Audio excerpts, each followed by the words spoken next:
Hello friend, आप सभी का हमारे यूट्यूब चैनल पर स्वागत है। आज हम पढ़ाने वाले हैं क्लास 10 मैथ निर्देशांक ज्यामिति। इस चैप्टर से हमारा परिचय चल रहा है। परिचय में हम आज बताने वाले हैं विभाजन सूत्र।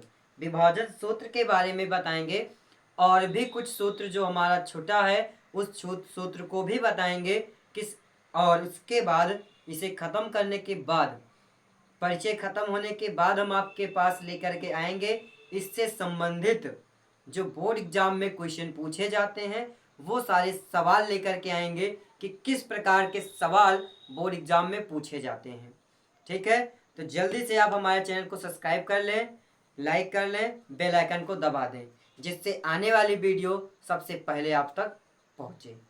ठीक है, तो चलिए पहले जानते हैं विभाजन सूत्र, उसके बाद जानेंगे हम क्या कहते हैं जो अदर सूत्र जो छूट गए हैं एक आध दो ठीक उसे भी जान लेते हैं। बाकी परिचय जो है लिंक में बता दिया गया है, आप जाकर के देख सकते हैं।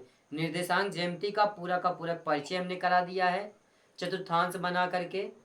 ठीक है, तो जल्दी से चैनल को सब्सक्राइब कर ले, लाइक कर ले और बेल आइकन को दबा दें। तो चलिए अंतः विभाजन देखते हैं। पहले देखेंगे विभाजन सूत्र। विभाजन सूत्र कितने प्रकार के होते हैं?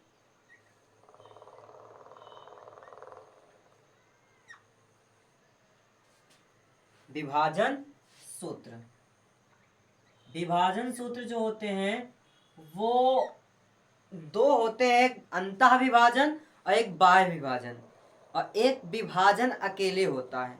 विभाजन कौन सा होता है पहले विभाजन जानेंगे, विभाजन सूत्र, उसके बाद विभाजन सूत्र के दो पार्ट और होते हैं उन्हें जानते हैं। तो विभाजन में एक होता है आपका क्या कहते हैं, वहां पे अनुपात नहीं दिया जाता है, उसमें अनुपात नहीं देते हैं बल्कि बस दो बिंदु के बारे में दे देते हैं और पूछ लेते हैं कि मध्य बिंदु का मान ज्ञात कीजिए। जैसे कि आपका आ गया, चल नहीं रहा है, अंतः विभाजन अकेले केवल विभाजन का। जैसे आपके पास दो बिंदु हैं, एक बिंदु यहाँ पे है x1 और y1, x1 कॉमा y1, ये हमारे पास एक बिंदु यहाँ पे है, दूसरा बिंदु है x2 कॉमा y2। ये दो बिंदु हैं, इस दो बिंदु का एक विभाजन हो रहा है, यानी इसे दो भागों में तोड़ दिया जा रहा है। यदि इसे दो भागों में तोड़ दिया जाए तो इस मध्य बिंदु का मान ज्ञात कीजिए। मध्य बिंदु का मान ज्ञात करना यानी कि कहीं कर देते हैं P और कहीं कह देते हैं O या P, कुछ भी मध्य बिंदु को कुछ भी कह दिया जाए, कुछ भी नाम दे दे, उससे कोई फर्क नहीं पड़ता। ठीक, और ये क्या है A और B, दो बिंदु हो गए। यदि दो बिंदु A इतना और B इतना है तो मध्य बिंदु का मान ज्ञात कीजिए। मध्य बिंदु का मान ज्ञात कीजिए यानी कि x कॉमा y का मान ज्ञात करना है। मध्य बिंदु का मान ज्ञात कीजिए या P बिंदु का मान ज्ञात कीजिए या O का मान ज्ञात कीजिए, यानी बीच में मध्य बिंदु का मान ज्ञात करने के लिए कह दिया जाएगा तो सूत्र बहुत छोटा सा है, आप प्रयोग कर दो, इसका मिल जाएगा। और इसी से जाकर के आपका दो, इसे विभाजन को दो भागों में बांटा गया है, अंतः विभाजन और बाह्य विभाजन। तो इसका सूत्र क्या हो जाएगा, पहला विभाजन में पहला सूत्र क्या बनेगा, x का निकालेंगे और y का निकालेंगे, x का निकालेंगे और y का निकालेंगे, यही हमारे पास सूत्र है। x का जब निकालेंगे तो x1 और x2 को जोड़ देंगे, क्या करेंगे x1 प्लस x2 दोनों को जोड़ करके दो से भाग कर देंगे। अब y का निकालेंगे तो y1 plus y2, y1 plus y2 upon 2। अब ये दो कहां से आया, आपके दिमाग में काम नहीं कर रहा हुआ, ये दो आया तो आया कहां से आया, इसे भी जान लेते हैं। यदि हम इसका मान क्या कर दें, एक कर दें, इसका भी मान एक कर दें तो दोनों में क्या हो जाएगा, अभी अंतः विभाजन बाह्य विभाजन में आपको समझ में आ जाएगा। m1 या m2, इसी के माध्यम से ये सूत्र बना है, इसके माध्यम से अंतः विभाजन और बाह्य विभाजन है। ठीक है, दोनों सेम टू सेम है, यानी कि यहाँ पे m1 बराबर 1 है और m2 बराबर भी 1 है। तो क्या करेंगे, अंतः विभाजन और बाह्य विभाजन में क्या होते हैं उसे भी यहीं पे अब ले लेते हैं। ये तो हमारा विभाजन हो गया। ठीक है, विभाजन में आते हैं अंतः विभाजन। जब अंतः विभाजन जान जाएंगे तो ये भी हमारा पता चल जाएगा कि ये 2 आया तो आया कहाँ से आया। ठीक है, तो जल्दी से चैनल को सब्सक्राइब करें और लाइक करें, बेल आइकन को दबाना ना भूलें। यानी कि ए विभाजन का नंबर ए क्या है, अंतः विभाजन। अंतः विभाजन,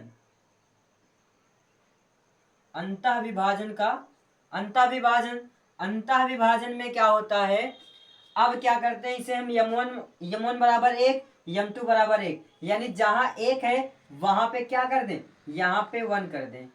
इसे ऐसे 1 रहने देते हैं, दूसरा चित्र हम बना लेते हैं।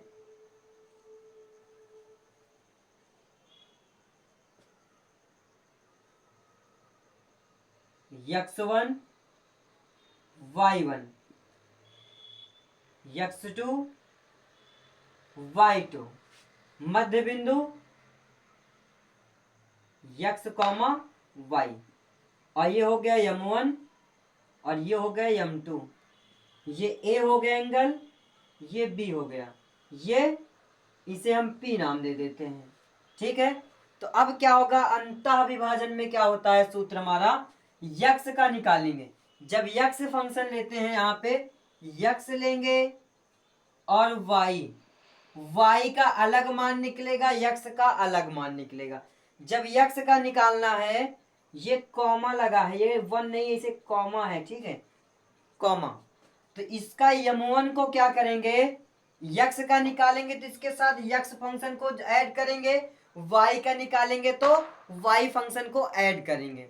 लेकिन m1 और m2 का x में भी गुणा होगा और y में भी गुणा होगा, और m1 और m2 का क्या होगा, योग होगा। अब पाने में क्या हो जाएगा, योग हो जाएगा।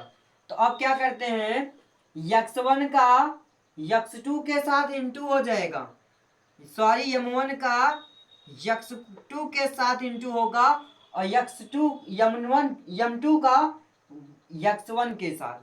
किसका, m1 का x2 के साथ इंटू किया, प्लस लगाया, m2 को x1 के साथ इंटू करेंगे, m2 x1। अब अपान में क्या होगा, m1 और m2 को ऐड कर लेंगे, m1 प्लस m2। ऐसे सेम टू सेम y वाले में होगा, m1 का किस में, y2 में, प्लस m2 का y1 में,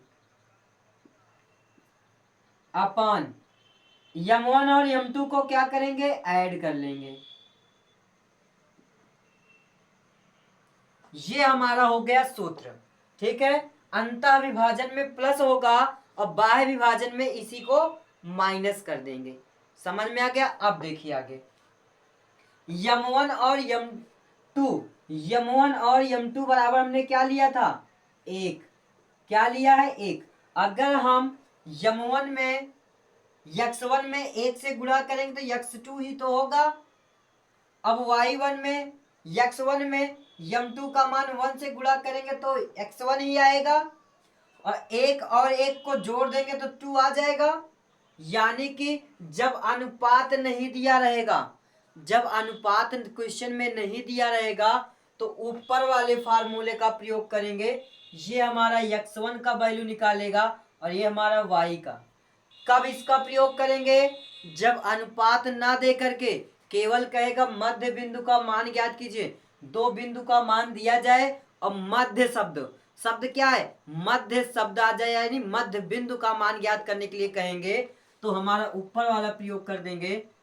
और जब कहेगा ए और बी का, ए बिंदु के निर्देशांक कितने तथा बी बिंदु के निर्देशांक कितने, तो पी का निर्देशांक ज्ञात कीजिए। पी यानी ए और बी हमारा साइड में होगा और बीच में कोई भी चाहे पी हो, चाहे क्यू हो, चाहे तो ओ हो, कुछ भी आए तो जान लेना वो बीच में है, मध्य बिंदु में है। तो मध्य बिंदु का हम फार्मूला ये लगाएंगे, यानी मध्य बिंदु का, मध्य बिंदु एक विभाजन से ही निकल के आया है। मध्य बिंदु का जब मध्य बिंदु का मान ज्ञात करना होगा तो वो हमारा विभाजन से ही निकल के आया है, इसलिए हम यहाँ पे इस चीज को लिए हैं। और जो है इसी के माध्यम से अंतः विभाजन निकला, अंतः विभाजन के माध्यम से वो निकला। अब देखिए, जब आपको अनुपात दिया जाएगा, कैसे, यम अनुपाते यन, यम1 अनुपाते यम2, इस रूप में, यानी कि 2:1, इस रूप में अगर अनुपात दिया गया है भैया, सवाल में अनुपात आ गया तो समझ लेना यही फार्मूला लगेगा, यानी कि ये अंतः विभाजन। अंतः विभाजन द्वारा बिंदु ए तथा बिंदु बी के निर्देशांक क्रमशः दिए गए हैं और पी बिंदु के निर्देशांक इतने हैं। पी बिंदु के निर्देशांक ज्ञात कीजिए, कह देगा पी बिंदु के निर्देशांक ज्ञात कीजिए, तो सेम यही निकालेंगे, यानी कि क्वेश्चन में क्या कहेगा, अंतः विभाजन द्वारा, यानी कि अनुपात कहेगा, अनुपात 2:3, 2:1, 2:, कुछ भी हो, 2:1 के अनुपात में अंतः विभाजन द्वारा, सवाल को कैसे बनेगा वो बता रहे हैं। 2:1 के अनुपात